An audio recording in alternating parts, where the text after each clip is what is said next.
गिलगित जाने का किसका दिल नहीं करता। और मैं जो ज़िंदगी में कभी मरी से आगे नहीं गया था, उसको गिलगित जाने का मौका मिले तो वो कभी भी ज़ाया नहीं करेगा। है, मौका किस तरह मिला और ये कहानी क्या है, इस वीडियो में आपको मैं तफ़सील से बताता हूँ। बहुत इंटरेस्टिंग स्टोरी है। उससे पहले अगर आपने चैनल को सब्सक्राइब नहीं किया, चैनल को सब्सक्राइब कर लें, बेल आइकन को क्लिक करें, लाइक कमेंट लाज़मी करें और वीडियो को एंड तक लाज़मी देखिएगा। जुमेरात का दिन था, दोपहर के 2 बजे मैं अपने ससुराल में बात कर रहा था और मेरी उनसे ये डिस्कस हो रही थी कि सैटरडे वाले दिन उन्होंने हमारे घर दावत पर आना है, क्योंकि मेरी वाइफ के मामू जो कि यूके से आए हुए थे छुट्टी पर, उन्होंने नेक्स्ट वीकेंड पे वापस जाना था यूके। सो इसलिए हमने उनकी दावत की थी। शादी के बाद ये पहली बार थी कि वो हमारे घर पर आ रहे थे। सो जुमे रात को, सॉरी, 2 बजे मेरी उनसे बात हो रही थी। बात होते होते इसी दौरान मुझे मेरे दोस्त की कॉल आई। हेलो, अस्सलाम वालेकुम। हाँ गिलमान, कैसे हो? अल्लाह का शुक्र, मैं ठीक ठाक। तुम सुनाओ, कैसे हो? गिलगित जाना है? कब का प्लान है? आज शाम को निकलना है? यार, 2 तो अभी बज गए हैं। शाम को किस वक्त निकलेंगे आप? कौन कौन जा रहे हैं? 3 हो, चौथा मैं हूँ। चलो, मैं यार आपको तो ना 5-10 मिनट में कंफर्म करता हूँ, ठीक है? ओके, अल्लाह हाफिज। मैंने अभी फ़ोन रखा ही था कि मुझे इतने में ख्याल आया कि अभी 2 मिनट पहले मैंने अपने ससुराल वालों को दावत की टाइम दिए, उनको टाइम दिया। सो मैं अपनी वाइफ से ये कहने ही वाला था कि क्या टाइम थोड़ा सा आगे नहीं हो सकता, कि उतने में उसने मुझे बताया कि मामा पापा आएंगे संडे वाले दिन। मुझे एक दिन और मिल गया, लेकिन ये एक दिन भी मेरे टूर के लिए काफ़ी नहीं था। सो मैंने रिक्वेस्ट की वाइफ से। उनको तो कहना मुझे अच्छा नहीं लगा कि अगर दावत पर हम बुला रहे हैं और हम बार बार टाइम चेंज करें। मैंने अपनी वाइफ से रिक्वेस्ट की कि पूछो कि 1-2 दिन आगे हो सकता है, लेकिन वो मुमकिन नहीं था उनके लिए। तो संडे को उन्होंने हर हाल में आना था। इधर से गिलगित का टूर भी था। मैंने उसी वक्त मैप ऑन किया, गूगल पर देखा कि गुजरांवाला से गिलगित कितना रास्ता है, और ये रास्ता बन रहा था 16 से 17 घंटे का। मुझे ये प्लान कैंसिल होता नज़र आ रहा था मेरी तरफ से। और जब मेरी तरफ से कैंसिल होता नज़र आ रहा था, शायद अगर मैं ना जाता तो वो 3 रह जाते, तो हो सकता है कि या वो किसी और से रिक्वेस्ट करके उसे ले जाते साथ, या फिर वो खुद भी प्लान कैंसिल कर देते। खैर, मैंने फिर उनको कॉल की और मैंने उनसे पूछा कि क्या मुमकिन है संडे को सुबह हम घर आ जाएं।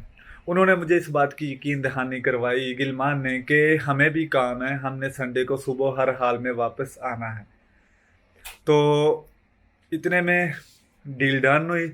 मेरा उनके साथ जाना फाइनल हो गया और मैं उनके आने का वेट करने लगा। उन्होंने मुझे बोला शाम को हम तुम्हें घर से पिक करेंगे और हम अपनी गाड़ी में हम इधर से चले जाएंगे।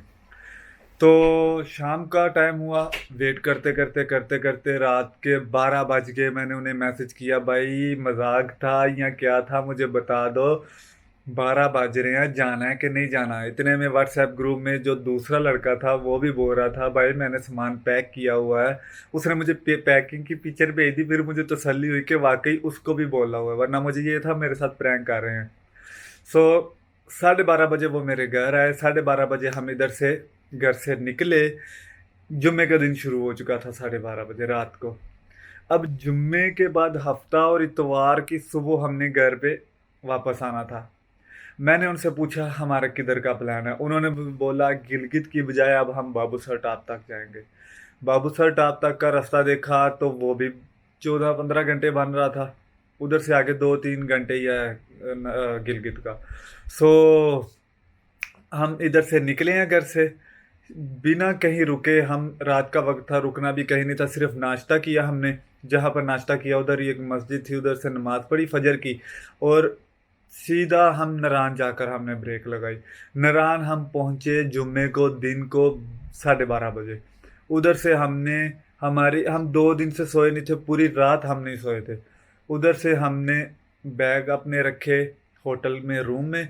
उधर से वापस जीप पर झील सैफुल मलोक चले गए। झील सैफुल मलोक से हम वापस आए शाम को 6 बजे।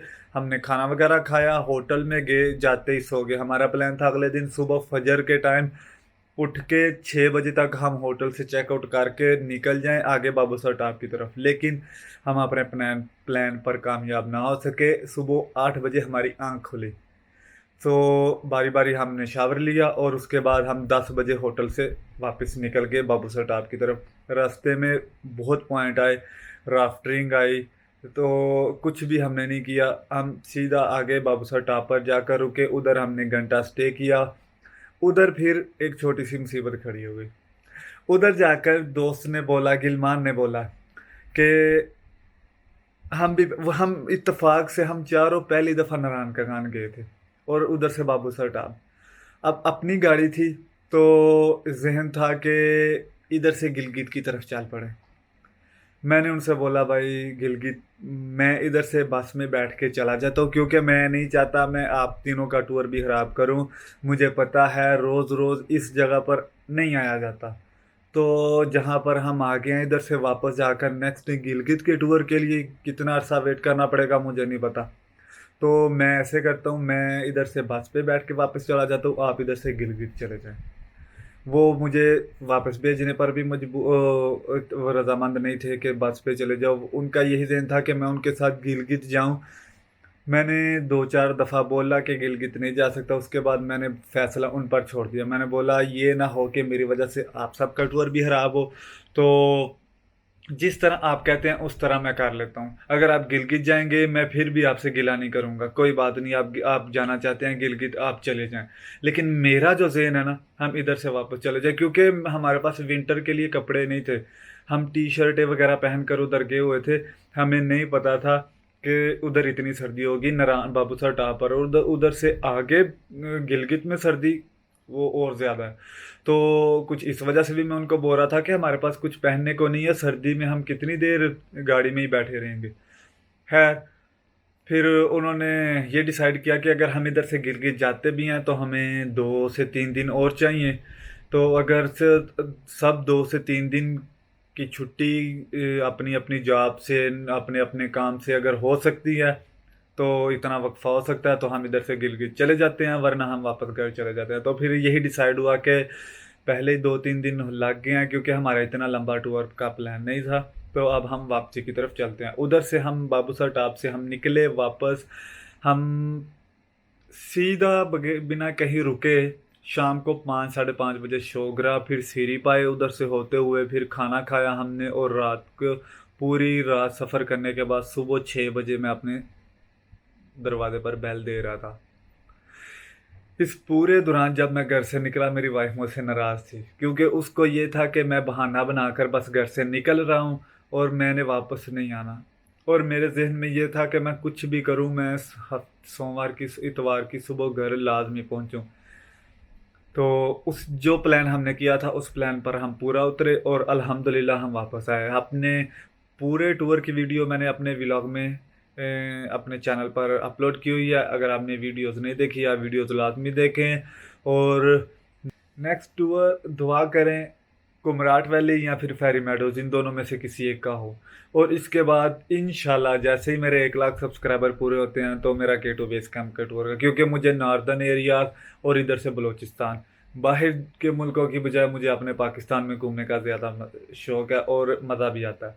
तो इंशाल्लाह जिस दिन 100 के सब्सक्राइबर हो गए मेरे, K2 बेस कैंप की तरफ सफ़र शुरू हो जाएगा इंशाल्लाह।